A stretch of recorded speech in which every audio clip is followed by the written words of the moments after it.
Hello बच्चों, आज हम लेकर आए हैं क्लास 9th के ग्रेविटेशन चैप्टर का एक और वीडियो जिसमें हम डिस्कस करने वाले हैं बच्चों कुछ न्यूमेरिकल प्रॉब्लम्स, कुछ सिलेक्टेड न्यूमेरिकल्स लेके आए हैं जिनको हम सॉल्व करना सीखेंगे।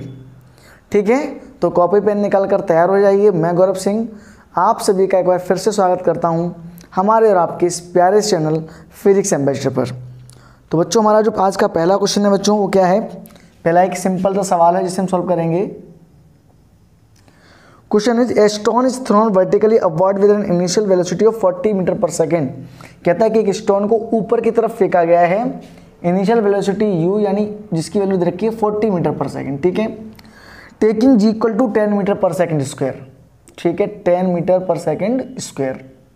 ओके, आगे कहता है कि फाइंड द मैक्सिमम हाइट, यानी हमें मैक्सिमम हाइट पता करनी है। Okay, find the maximum height reach by the stone and what the net displacement and total displacement by the stone. यानी हमें पूछ रखा है नेट डिस्प्लेसमेंट कितना होगा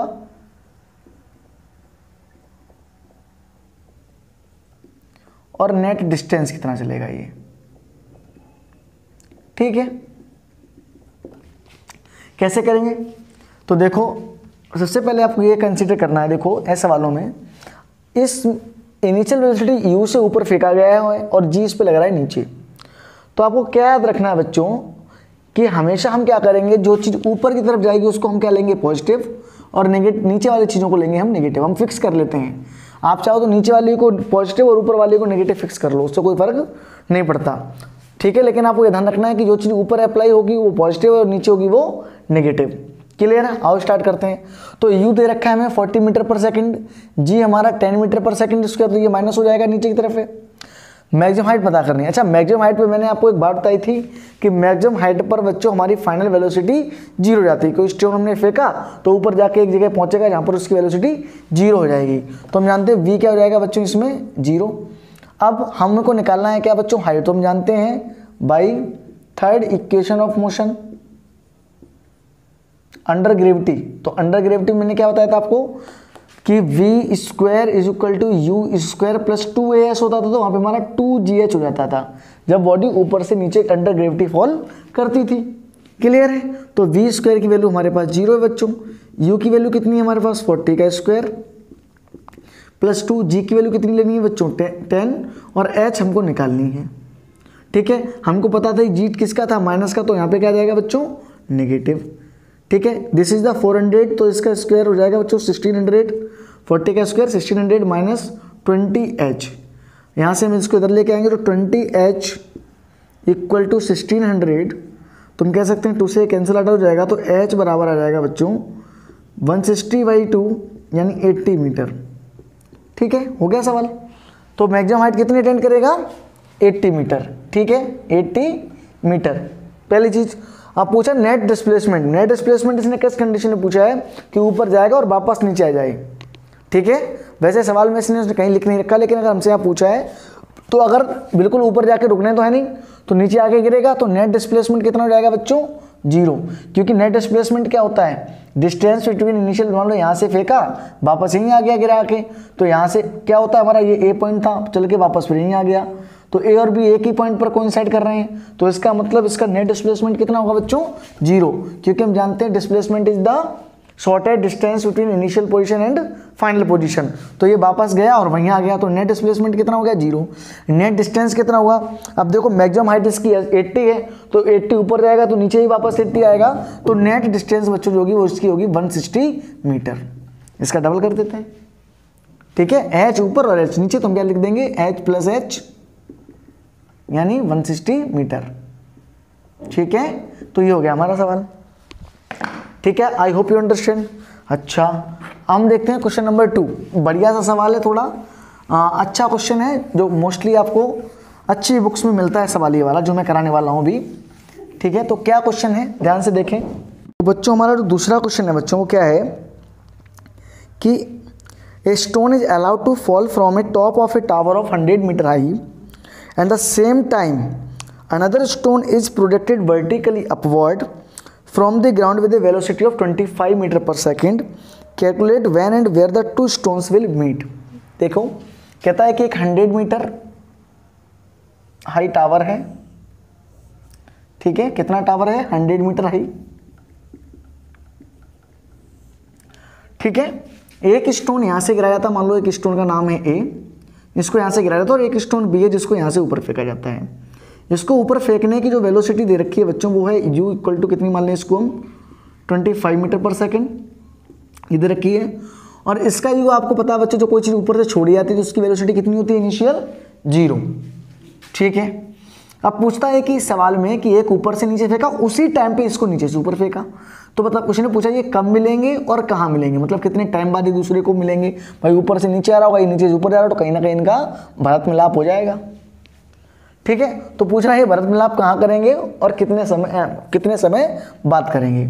तो हमने मान लिया कि देखो ये स्टोन यहाँ से यहाँ तक पहुँच गया, ये डिस्टेंस है x, ठीक है, और ये स्टोन यहाँ से नीचे आया, तो ये जो डिस्टेंस है, ये डिस्टेंस देखो, ये डिस्टेंस हो गई x,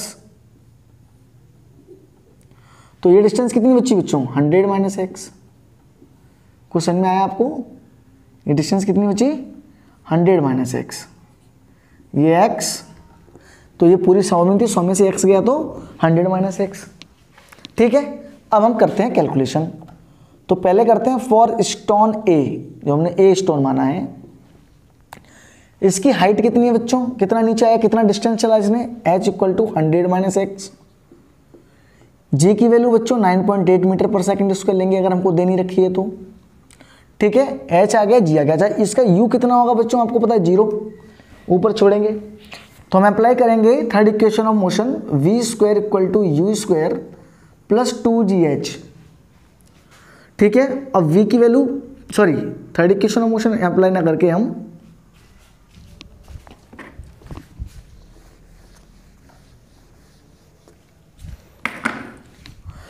अप्लाई करेंगे बच्चों second equation of motion, h equal to u t plus half g t square. h की वैल्यू कितना बच्चों है, कितना नीचे आया ये 100 माइनस x, ठीक है।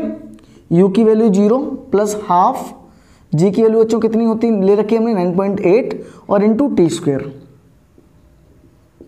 कोई डाउट, ये कट जाएगा यहाँ से, दिस इज 4.9, तो 100 minus x is equal to 4.9 t square. ये हमारी बन गई इक्वेशन फर्स्ट पहले स्टोन के लिए। अब आप कहोगे सर आपने यहाँ पर पिछले सवाल में तो इसको नेगेटिव लिया था, यहाँ पॉजिटिव। हमने क्या किया, देखो सारे एक ही डायरेक्शन में है, तो सारे एक डायरेक्शन में है, अगर मैं सबको नेगेटिव ले लूँगा तो सारे नेगेटिव कैंसिल आउट हो जाएंगे। नीचे वाले अगर मैं सारे नेगेटिव लेता हूँ तो सारे कैंसिल आउट हो जाएंगे, इसलिए मैं डायरेक्टली इसको कैसे रख लिया, पॉजिटिव रख लिया है। अच्छा अब हम बात करते हैं for stone B. For stone B देखो ऊपर जरा इसकी हाइट, इसकी जो u है वो कितना है 25 मीटर पर सेकेंड, ठीक है। इसकी द्वारा चलेगी h, हाइट कितनी चलेगी x मीटर, ठीक है। और टाइम इसके मान लिया हमने कितना लगा है t, इसका भी टाइम कितना लेंगे हम t। हमने मान लिया कि t टाइम बाद दोनों मिल जाएंगे, ऊपर से गिरने वाला और नीचे से गिरने ऊपर जाने वाला टाइम तो बराबर ही होगा ना, दोनों के साथ फेंकें तो बराबर टाइम तो लगेगा इनको मिलने में। जितने टाइम में इधर आया होगा उतने टाइम में यहाँ पहुँचा होगा, टाइम तो बराबर ही लगेगा ना दोनों को मिलने में, आपस में कहीं भी मिलेंगे। तो टाइम इसका भी टी है, तो हमने इसके लिए इक्वेशन बनाएंगे h इक्वल टू, फिर से हम second equation of motion use करेंगे हाफ जी टी स्क्वायर।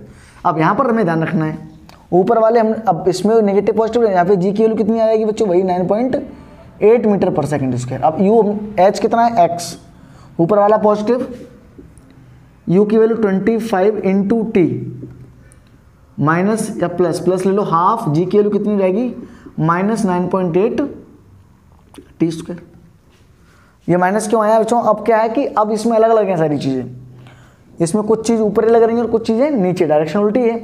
तो u देखो ऊपर हमने पॉजिटिव ले लिया, h भी ऊपर यही पॉजिटिव ले लिया, टाइम तो पॉजिटिव भी होता है, और g की वैल्यू माइनस की ले ली हमने क्योंकि ये नीचे लग रही है, ठीक है। तो x इज इक्वल टू बच्चों हमारा आ गया 25t, इसे कैंसिल कर देंगे तो माइनस का 4.9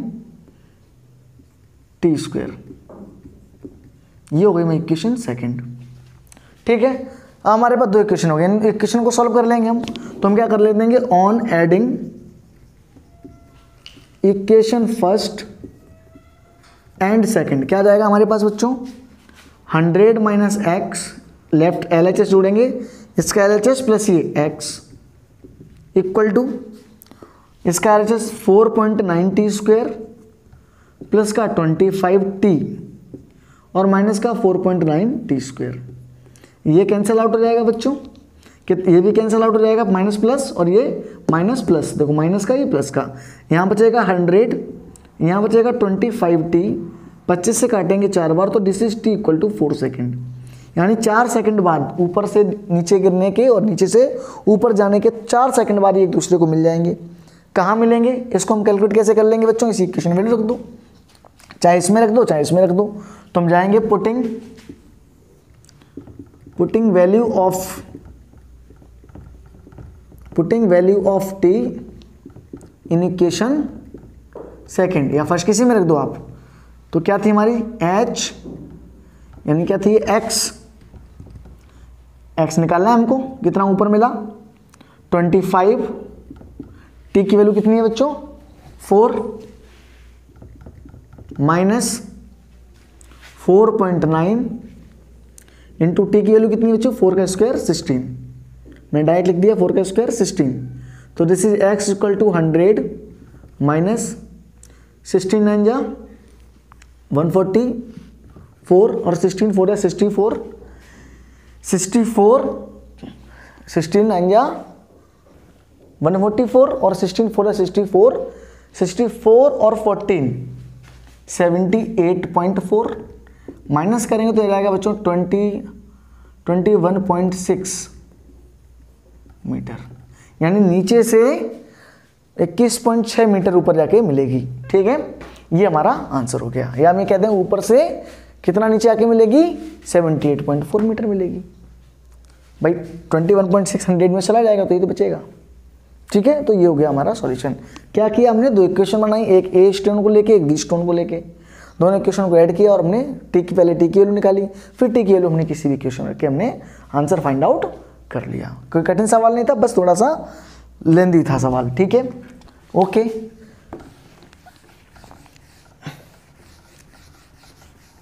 तो अगला सवाल बच्चों क्या है हमारे पास, अगला सवाल है हमारे पास कि एक ऑब्जेक्ट है जिसका मास है 3 kg। ठीक है, is kept at a distance of 2 metre from another object of mass 8 kg।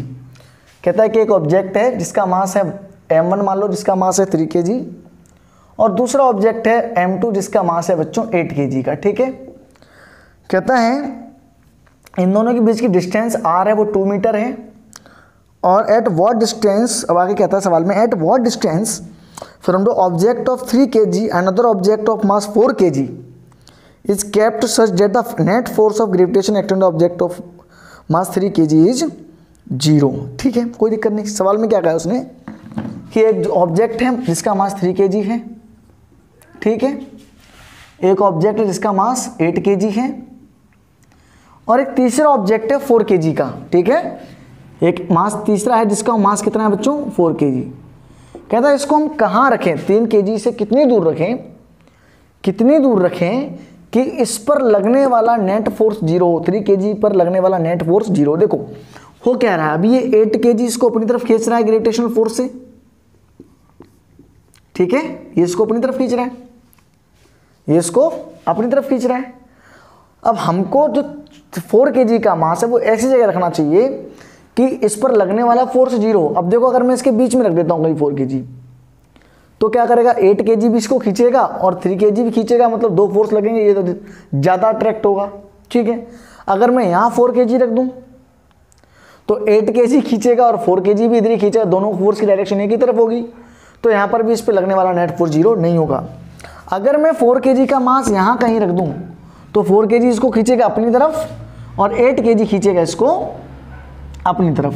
तो हो सकता है किसी जगह पे रखूँ यहाँ पर, तो इधर वाला फोर्स और इधर वाला फोर्स अगर बराबर हो जाए तो हमें मिल जाएगा कि भैया इस पे लगने वाला नेट फोर्स 0 हो जाएगा। तो मान लिया कि हमने इस 3 kg से x मीटर की दूरी पर इसको रख दिया। ठीक है, कितनी दूर रखा है x, और इसका मास कितना है बच्चों 4 kg। ठीक है, अब एक फोर्स इधर लगाएगा, इस पर इधर ही लगाएगा, और ये इस पर लगाएगा इधर। ठीक है, तो हम लिखेंगे force on mass of 3 kg due to 4 kg। कितना, इसकी वजह से कितना लगेगा, इस तरफ एक, ठीक, कितना लगेगा, जी F equal to G m1 m3 upon are square. तो g की वैल्यू ऐसे रखते हैं हम, m1 कितना है बच्चों 3, m3 कितना है बच्चों 4 और अपॉन आर स्क्वायर यानी x का स्क्वायर। क्या फोर्स यह जाएगा g इंटू 3 यानी 12g, ऐसे लिख दूंगा इसको, 4 3 12g अपॉन एक्स स्क्वायर। ठीक है, ये हो गया हमारा फर्स्ट फोर्स, इसको हम फर्स्ट फोर्स मान लेते हैं। क्लियर है। अब हम बात करते हैं किसकी, force on 3 kg due to mass of 8 kg। अब 8 kg वाला भी इधर फोर्स लगा रहा होगा इसको अपनी तरफ, तो F2 लिख देते हैं इसको, equal to G m1 m2 upon are square. तो g को g लिखो, m1 कितना है बच्चों 3, ये कितना है बच्चों 8 और r की वैल्यू बच्चों दे रखी है 2 का स्क्वायर। कोई डाउट है। ये हो गया हमारा F2 इक्वल टू कितना हो जाएगा, g इंटू 3 इंटू 8 यानी 24g अपॉन 4 से ये कट जाएगा 6 टाइम, तो ये आएगा F2 कितना हो जाएगा बच्चों हमारे पास 6g। ठीक है, 6g आ गया, ये हमारा 12g बाई एक्स स्क्वायर आ गया। ध्यान से देखो, अब इस फोर्स की डायरेक्शन इधर है और इस फोर्स की डायरेक्शन इधर है, तो अगर इस पर नेट फोर्स 0 होना चाहिए तो F1 किसके बराबर होना चाहिए, F2 के। If net force on 3 kg is 0 then F1 should be equal to F2। भाई दोनों बराबर होंगे, एक इधर लग रहा होगा उधर लग रहा होगा, तो अगर दोनों बराबर होंगे तभी तो इस पे 0 होगा। तो हमने ये लिख दिया नेट फोर्स अगर 3 kg पे 0 है तो ये बराबर, F1 की वैल्यू कितनी है 12g upon x square is equal to F2 की वैल्यू कितनी है 6g। इसके नीचे 1 मान लो, g से g कट गया, 6 बन जाए 6 6 2 12, तो कितना इसके उधर ले जाएंगे तो ये आएगा बच्चों एक्स स्क्वायर इक्वल टू 2, तो x बराबर आएगा प्लस माइनस अंडर रूट 2। हम जानते हैं डिस्टेंस नेगेटिव नहीं होती, डिस्टेंस इज ऑलवेज पॉजिटिव, तो कौन सा आंसर हो जाएगा, hence 4 kg mass will be placed at a distance of √2 metre, √2 metre, ठीक है, √2 मीटर इन,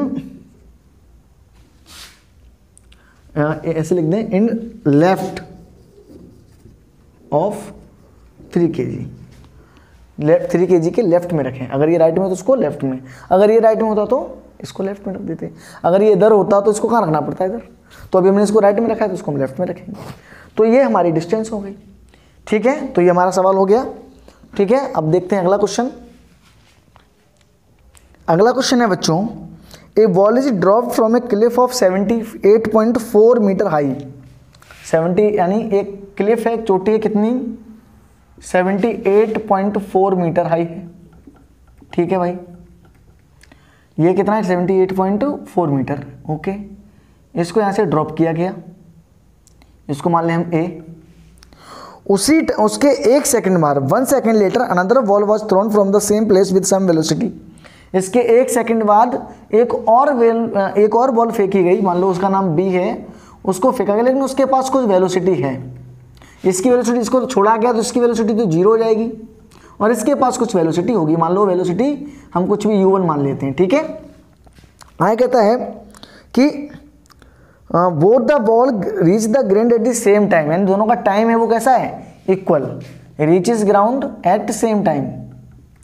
या हम लिख दें टाइम टेकन, हम मान लें टाइम कितना ले लिया t मान लें दोनों बॉल के लिए जब बराबर समय पे पहुंची। आगे कहता है find the velocity with which the second ball is throne. ठीक है, कहता है कि वो टाइम, वो वेलोसिटी बताओ जिससे इसको फेंका गया है। ठीक है, तो कोई कठिन सवाल नहीं है, तो हम लिखेंगे for stone A u equal to 0 है बच्चों। ठीक है, h तो आपको पता है 78.4 है, g की वैल्यू आपको पता है बच्चों 9.8 मीटर पर सेकंड स्क्वायर लेंगे क्योंकि दे नहीं रखी हमको तो। ठीक है, और टाइम हमने कितना मान लिया बच्चों t। तो हम जानते हैं h इक्वल टू हमारे पास होता है ut plus half g t square है। सारी चीज़ें नीचे आ रही हैं तो हम सबको पॉजिटिव ले लेंगे, कुछ भी नेगेटिव पॉजिटिव का लफड़ा नहीं है। तो u की वैल्यू कितनी होगी, h की वैल्यू 78.4 है हमारे पास, u की वैल्यू बच्चों 0, तो ये पूरा टर्म 0 हो जाएगा, 0 into T 0 plus half g की वैल्यू 9.8 और टी स्क्वायर हमको निकालना है। क्लियर है बात, तो g कट जाएगा तो कितना जाएगा बच्चों ये 4.9, तो यहाँ से 78.4 अपॉन ये नीचे जाएगा तो 4.9 इक्वल टू टी स्क्वायर, ये से कैंसिल आउट हो जाएगा, कितना का 7 7 जा 49, 7 1 जा 7, 7 1 जा 7, 7 2 जा 14, इसको काटेंगे तो फिर से 7 1 जा 7 और 7 6 जा 42, यानी टी स्क्वायर इक्वल टू कितना आया 16। तो टी की वैल्यू आ गई 4 सेकंड, प्लस माइनस में आएगी लेकिन टाइम हमेशा हम पॉजिटिव में लेंगे तो यहाँ पे 4 सेकंड प्लस का आएगा। ठीक है, आंसर किसका आएगा +-4 टी की वैल्यू, पर आंसर हम कौन सा वेरिएबल लेंगे जो प्लस का होगा। ठीक है, तो इसका टाइम अगर बच्चों 4 सेकंड आया तो इसका टाइम कितना होगा, क्योंकि उसने कहा था कि जब नीचे आई तो बराबर टाइम में आएंगे, लेकिन ये 1 सेकंड बाद फेंकी गई थी, तो 1 सेकंड बाद का मतलब हो गया 4 -1 यानी 3 सेकंड लगे इसको।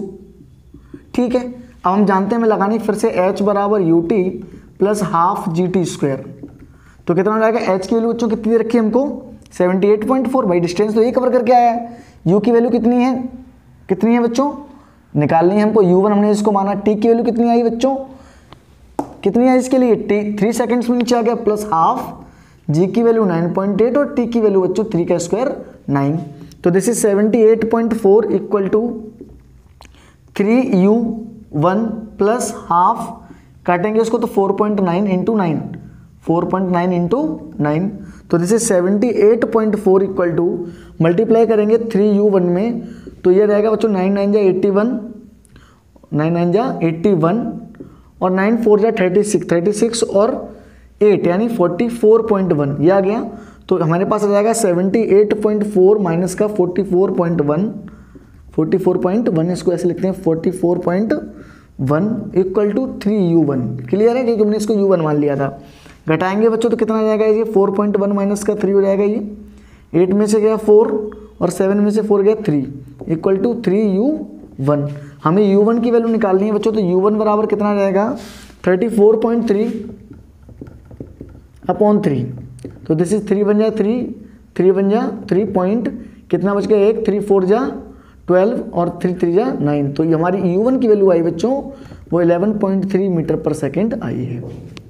ठीक है, तो इस तरीके से सवाल सॉल्व कर लिया हमने। क्या किया, पहले इक्वेशन बनाई इससे, उनसे टाइम निकाला, फिर टाइम को हमने देखा कि यहाँ पर तो 1 सेकंड कम देर बाद फेंका गया था, तो उसकी वैल्यू हमने उठा के रख दी और हमें ये आंसर मिल गया। ठीक है, अब हम बात करते हैं अगले क्वेश्चन। तो अगला क्वेश्चन है बच्चों हमारा, an iron cylinder of radius 1.4 centimetre, radius दे रखी है हमें एक सिलेंडर की, रेडियस ऑफ सिलेंडर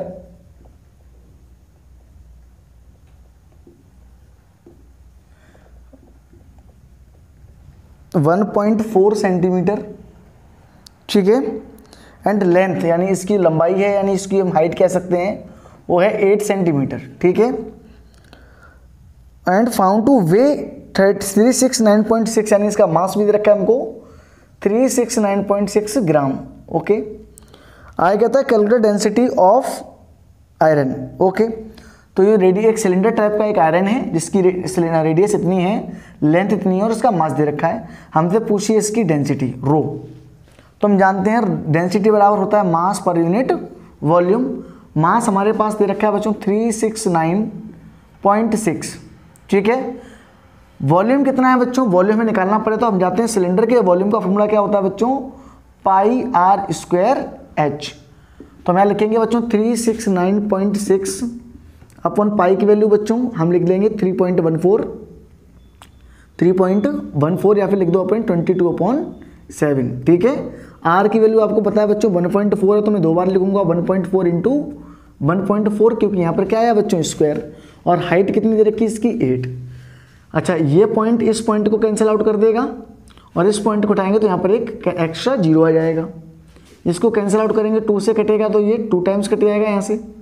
हमारे पास जो फाइनली बचेगा 36960 अपॉन 22 इंटू 2 इंटू 14 इंटू 8। ठीक है, आसान से करेंगे कैलकुलेशन, घबराने कोई बात नहीं, आराम से करते हैं। देखो इसको हटाओ पहले, 2 1 जा 2, 2 1 जा 2 बचा 1, 2 8 जा 16 बचा 9, 2 4 जा 8, 2 8 जा 16 और 0। क्लियर है बात, ये 2 वाला कैंसिल हो गया। अब हम 8 को लेते हैं, 8 1 जा 8, 8 2 जा 16 बच गया 2, 8 3 जा 24 बच गया 8, 8 1 जा 8, 0 ये आ गया हमारे पास।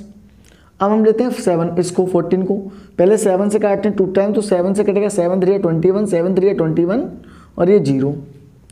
ठीक है, अब 2 से काटेंगे तो ये कितना जाएगा 1 और ये 2 1 जा 2 बच गया कितना 2 6 जा 12, 2 6 जा 12 बचा 2 5 जा 10। ठीक है, तो यहाँ पर हमारा कितना जाएगा, ये 11 से कटेंगे तो 11 से काट सकते हैं हम, या फिर 11 2 जा 22, 11 1 जा 11, 11 5 जा 55, तो ये हमारा कितना आ गया बच्चों 7.5, इसको काट दो 7.5। ठीक है, तो हमारा कितना आ गया 7.5 ग्राम पर सेंटीमीटर क्यूब। ठीक है, ये हमारा आंसर हो गया। कुछ ही नहीं किया, हमने क्या किया, इसमें क्या लफड़ा था कि वॉल्यूम निकालना था, तो वॉल्यूम का फॉर्मूला आपको सिलेंडर का पता, ज्योमेट्री है इसके अंदर, मैथमेटिक्स है, कैलकुलेट कर दिया, हमें मिल गया 7.5 ग्राम पर सेंटीमीटर क्यूब। ठीक है, अब हम बात करते हैं अगले क्वेश्चन की। अगला क्वेश्चन बच्चों हमारा क्या है कि एक solid of density 5 × 10³ kilogram per metre cube weighs 0.5 kilogram in air, it is completely immersed in water of density 1 × 10³ kilogram per meter cube. Calculate the apparent weight of solid in water and what will be its apparent weight if water is replaced by liquid of density 8 × 10³ kilogram per meter cube. ठीक है, तो सवाल जो हमने लिखा है वो क्या है सवाल हमारे पास कि एक सॉलिड है जिसकी हमें डेंसिटी दे रखी है बच्चों 5 × 10³ किलोग्राम पर मीटर क्यूब। ठीक है, इसका मास दे रखा है बच्चों 0.5 kg। ठीक है, और इसको पानी में डुबाया था जिसकी डेंसिटी है कितनी 10³ किलोग्राम पर मीटर क्यूब। ठीक है, कहता है इसको पानी में डुबाने पर इसका एपरेंट वेट क्या हुआ, तो एपरेंट वेट होता है बच्चों, एपरेंट वेट होता है रियल वेट माइनस अपथ्रस्ट या बायएंड फोर्स। जैसे क्या था मैंने देखो एपरेंट वेट क्या, तो जो वेट हमें मालूम पड़े, मान लो कोई चीज़ 10 न्यूटन की है, बाहर हमने जब उसको वेट किया तो वो 10 न्यूटन आया। अब मैं जब उसको पानी के अंदर लेके जाऊंगा तो पानी के नीचे से एक अपथ्रस्ट पर लगाएगा, मान लो वो अपथ्रस्ट 1 न्यूटन का है, तो हमें वो ऑब्जेक्ट कितना भारी लगेगा, केवल 9 न्यूटन का। 10 - 1 भाई 10 तो नीचे हमारे वेट लग रहा था, एक नीचे से लगा दिया तो 10 में से कितना कम हो गया 1 न्यूटन, तो वो कितना बचा 9 न्यूटन। तो 9 न्यूटन का रियल वेट है, नहीं रियल वेट कितना था 10 न्यूटन, उसमें से कितना कम हो गया 1 न्यूटन, तो जो कम हो गया उसके बाद जो वेट बचा वो होता है एपरेंट वेट। क्लियर है बात, तो ये एपरेंट वेट का फॉर्मूला होता है।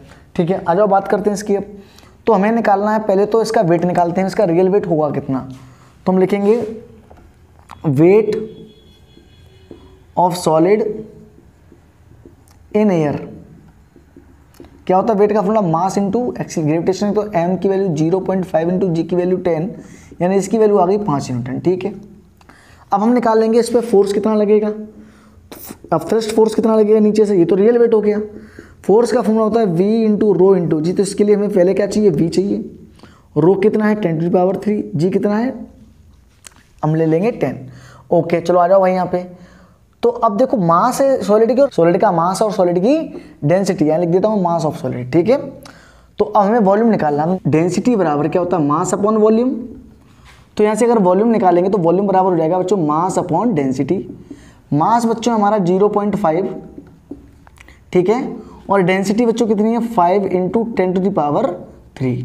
ये पॉइंट हटाएंगे तो नीचे एक 0 और आ जाएगा, यानी 10 और मल्टीप्लाई कर दूंगा मैं, ये 5 से 5 हो जाएगा कैंसिल, तो कितना जाएगा बच्चों 1 × 10⁻⁴ मीटर क्यूब। क्लियर है बात। अब ये v की वैल्यू जो आई इसको मैं उठा के रख दूंगा यहाँ पर, तो v की वैल्यू 10⁻⁻⁴, रो की वैल्यू बच्चों कितनी है 10⁻3 और g की वैल्यू कितनी है बच्चों 10। ठीक है, ये 10⁻⁴, किसकी वैल्यू आई है, किसकी वैल्यू आई है बच्चों, हमारी वॉल्यूम की, ये रो ये जी। तो आंसर कितना आ जाएगा बच्चों, 1 न्यूटन। ये आ गया हमारा बाइंड फोर्स। कैसे आया, 10 to power +4, plus minus cancel हो जाएंगे तो 10 टू पावर कितनी बचेगी, 0, और किसी की पावर 0, तो आंसर कितना आता है, 1 न्यूटन। ठीक है, कोई फर्क पड़ा नहीं। तो ये हमारा आ गया बाइंड फोर्स। हमें क्या पूछा गया बच्चों, हमें पूछा गया एपरेंट वेट कितना होगा। तो एपरेंट वेट कितना होगा बताइए आप, एपरेंट वेट होगा हमारा 5 - 1 यानी का 4 न्यूटन। ये हमारा एपरेंट वेट होगा। अच्छा, अब इसी में हमें एक सेकंड पार्ट और पूछा है।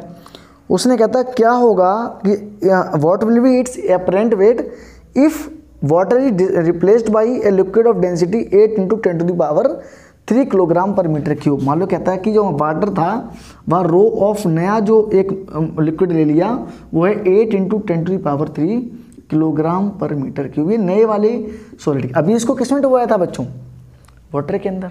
अब इसको किसके अंदर डुबो रहे हैं, इस लिक्विड के अंदर। अब पूछ रहा अब एपरेंट वेट कितना होगा। अब सोचते हैं हम इसमें, ध्यान से देखो, इसकी डेंसिटी कितनी है, 5 × 10³ 5 × 10³ इसकी डेंसिटी कितनी है, 8 × 10³ क्या ये इसके अंदर डूबेगा, बिल्कुल नहीं। क्या ये इसके अंदर डूबेगा, बिल्कुल नहीं डूबेगा। अब सोचो 8 डेंसिटी वाला नीचे और ऊपर 5 डेंसिटी वाला, क्या 5 डेंसिटी वाला नीचे फोर्स लगा पाएगा अपना, नहीं। 8 डेंस क्यों, नीचे वाला लिक्विड ज़्यादा भारी है, लिक्विड की डेंसिटी ज़्यादा है, किससे, इस मेटल से, ये जो आपका सॉलिड है इससे। अब इससे ज़्यादा डेंसिटी इसके अंदर डूबेगा ही नहीं। जब डूबेगा ही नहीं तो इसका मतलब ये सरफेस पे रखा रहेगा। जब सरफेस पे रखे रहेगा तो इसमें अपरेंट वेट कहाँ मालूम पड़ेगा, अपरेंट वेट तो 0 रहेगा ना। क्यों भाई, जितना फोर्स ये नीचे लगा रहा है उससे ज़्यादा फोर्स नीचे से ऊपर लग रहा है, तो अपरेंट वेट नेगेटिव तो होगा नहीं, तो कितना होगा, 0। Apparent weight will be 0। क्यों होगा, क्योंकि इसकी डेंसिटी उस मेटल से ज़्यादा है। सीधी सी बात को क्या समझनी है आपको कि जब ये ऊपर से डाला वो जो ये मेटल या जो सॉलिड है वो, और नीचे इस लिक्विड की इससे भी ज़्यादा है, तो जब ये इसके अंदर जाएगा ही नहीं, जाएगा नहीं अंदर, जब इसका वॉल्यूम बिल्कुल अंदर जाएगा नहीं, तो जब वॉल्यूम अंदर जाएगा नहीं, वॉल्यूम कितना अंदर जाएगा, 0, तो ये पूरा बाइंड फोर्स कितना हो गया, 0। तो बाइंड फोर्स जब 0 है तो अपरेंट वेट ही नहीं लगेगा, जितना फोर्स जितना वेट था वैसा ही वेट रहेगा, तो अपरेंट वेट कितना आ जाएगा, 0। क्यों आया, समझ में आया, क्योंकि ये इसके अंदर डूबेगा नहीं, वॉल्यूम इसका अंदर 0 जाएगा, 0 जाएगा तो इसका अपरेंट पूरा बाइंड फोर्स 0 होगा। जब ये 0 होगा तो जितना रियल वेट था उतना ही रहेगा, इसमें घटाओ तो अपरेंट वेट कितना होगा, रियल वेट के बराबर। यानी हम कह सकते हैं जो अपरेंट वेट है वो कितना है, 0 है, मालूम ही नहीं पड़ेगा, वेट उतना ही रहेगा जितना था। क्लियर है बात। तो इस तरीके से हमारा ये क्वेश्चन हो गया। और अब हम बात करते हैं आज के आखिरी सवाल की।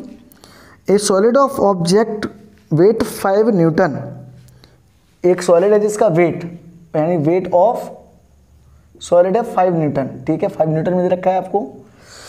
कहता है when it is submerged in water it weighs 3.5 newton, मतलब इसको वाटर में डुबोने पर, यानी इसका जो एपरेंट वेट है, एपरेंट वेट कितना है, तो पानी में डूबने के बाद इसका वेट कम हो गया, तो एपरेंट वेट कितना, 3.5 न्यूटन, ठीक है भाई।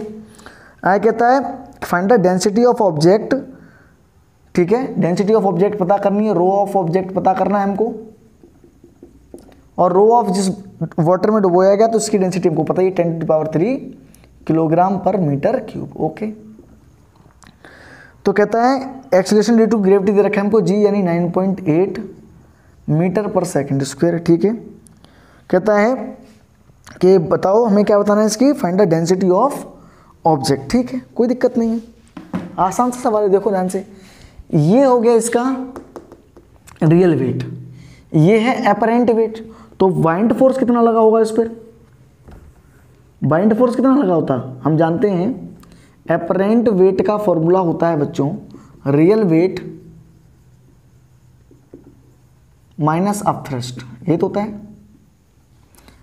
अपरेंट वेट 3.5, रियल वेट कितना है बच्चों, रियल वेट कितना है 5 माइनस अपथ्रस्ट। तो यहां से अगर मैं अपथ्रस्ट निकालूं यानी बाइंड फोर्स निकालूं तो कितना आ जाएगा 5 माइनस का 3.5, देखो इसको ले आए इधर पॉजिटिव, इधर इसको ले आएंगे नेगेटिव, तो ये 1.5 न्यूटन। ये क्या आ गया हमारा अपथ्रस्ट। और क्या अपथ्रस्ट ही बाइंड फोर्स होता है? अपथ्रस्ट ही क्या होता है हमारा? Bind force.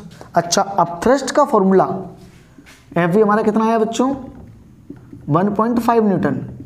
अपथ्रस्ट का फॉर्मूला होता है V into rho into g is equal to 1.5 आ गया। ये अपथ्रस्ट का फॉर्मूला लग दिया हमने। वी कितना है? वी किसका लेते हैं? जो हमें सॉलिड डो आ गया है, ठीक है। तो वी की वैल्यू हमको पता नहीं है, यहाँ पर वी की वैल्यू हमको पता नहीं है, रो की वैल्यू पता है और जी की वैल्यू पता है। तो क्या मैं इसका वॉल्यूम निकाल सकता हूँ? तो वॉल्यूम कितना हो जाएगा? रो की वैल्यू कितनी है बच्चों? इसके रो है कितना? रो, और जी की वैल्यू कितनी है बच्चों? 9.8 इज इक्वल टू 1.5। तो वी की वैल्यू बच्चों कितनी है? देखो वी हमें निकाल लेंगे यहाँ से वॉल्यूम, ठीक है। रो किसका लेते हैं? जो जिसके अंदर डूबा होता है। रो ऑफ लिक्विड कितना देखा? 10⁻3। और जी की वैल्यू उसने हमें दे रखी है 9.8, तो ये आ गया 1.5, ठीक है। तो यहाँ से वी की वैल्यू कितनी रहेगी बच्चों? ये पॉइंट से ये पॉइंट कैंसिल हो गया, तो ये आएगा 15/10⁻³ इंटू 98। क्या ये आ गया? ये वॉल्यूम आ गया किसका? Volume of solid immersed, volume आ गया, ठीक है। जी दे रखा है हमको, ये पता करना है। अब हम जानते हैं हमें अगर रो निकालना है किसी का, तो हमें इसका क्या पता होना चाहिए? मास पता होना चाहिए। अब मास कहाँ से लेके आएंगे हम? तो आप देखो वेट ऑफ सॉलिड दे रखा है, दे रखा है क्या? तो हम जानते हैं W इक्वल टू होता है mg। तो मास सॉलिड का कितना है बच्चों? निकालना है हमें। ये वेट कितना है? 5।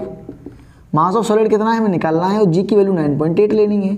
तो यहाँ से मास ऑफ सॉलिड कितना हो जाएगा? 5/9.8। क्या यही आएगा? भाई हमें देखो वॉल्यूम सॉलिड पता लग गया, मास हमने यहाँ से निकाल लिया। तो हमें पता है बच्चों डेंसिटी क्या होती है? डेंसिटी होती है मास पर यूनिट वॉल्यूम। तो मास कितना है बच्चों? हमें पता है 5/9.8। इसको पॉइंट हटा के यहाँ मैं 0 कर देता हूँ। 50/98 अपॉन इसकी वैल्यू कितनी है? 15/10⁻³ इंटू 98। ये 98 से 98 कट गया 1 टाइम्स, ठीक है। हमारे पास कितना बचेगा? 50, ये ऊपर पावर जाएगी इंटू 10⁻³ और अपॉन 50।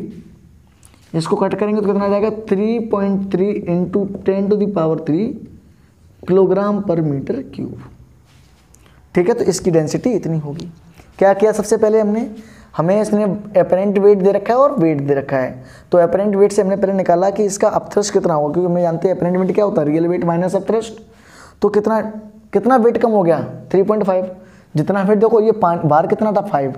पानी में कितना हो गया? 3.5, मतलब 1.5 न्यूटन का फोर्स कम हुआ है 1.5 का। वो 1.5 न्यूटन क्या होगा? अपथ्रस्ट हमने इस तरीके से निकाल लिया। अब हम जानते हैं अपथ्रस्ट किसके बराबर होता है? अपथ्रस्ट फोर्स किसके बराबर होता है? वी रो जी के। वी किसका? Volume of solid. रो किसका? रो ऑफ लिक्विड, और इंटू जी।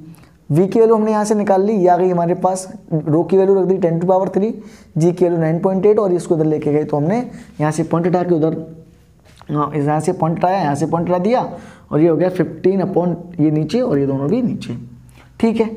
ओके, अब ये हमारे पास आ गया वॉल्यूम, पर हमें निकालनी डेंसिटी है। तो डेंसिटी का फॉर्मूला होता है mass per unit, mass upon volume. क्या फॉर्मूला होता है? Mass upon volume. तो मास कितना है हम यहाँ से निकालेंगे। वेट दे रखा है सॉलिड का, W इक्वल टू mg। तो मास बराबर क्या हो गया? 5/9.8। ये मास आ गया, वॉल्यूम आ गया। भाई मास भी आ गया और वॉल्यूम भी आ गया, तो रो निकाल सकते हैं। मास अपॉन वॉल्यूम, मास रख दिया, वॉल्यूम सॉल्व किया, हमें 3.3 न्यूटन इतनी डेंसिटी होगी। तो ये थे कुछ सवाल। बाकी आपने जो बुक है उसके सवाल सॉल्व करिए, ठीक है। मिलते हैं नेक्स्ट लेक्चर में। अपनी प्रॉब्लम सॉल्व करें और अपनी प्रॉब्लम्स हमें कमेंट बॉक्स में शेयर करें, ताकि हम उनका आपको रिप्लाई दे सकें, ठीक है। क्योंकि फिजिक्स के कंसेप्ट के साथ ही न्यूमेरिकल्स आना आपको बहुत ज़रूरी है। तो तब तक पढ़ते रहिए, एंजॉय करिए, और अगर आपको वीडियो अच्छी लगी हो तो चैनल को सब्सक्राइब जरूर करें। All the very best, thank you.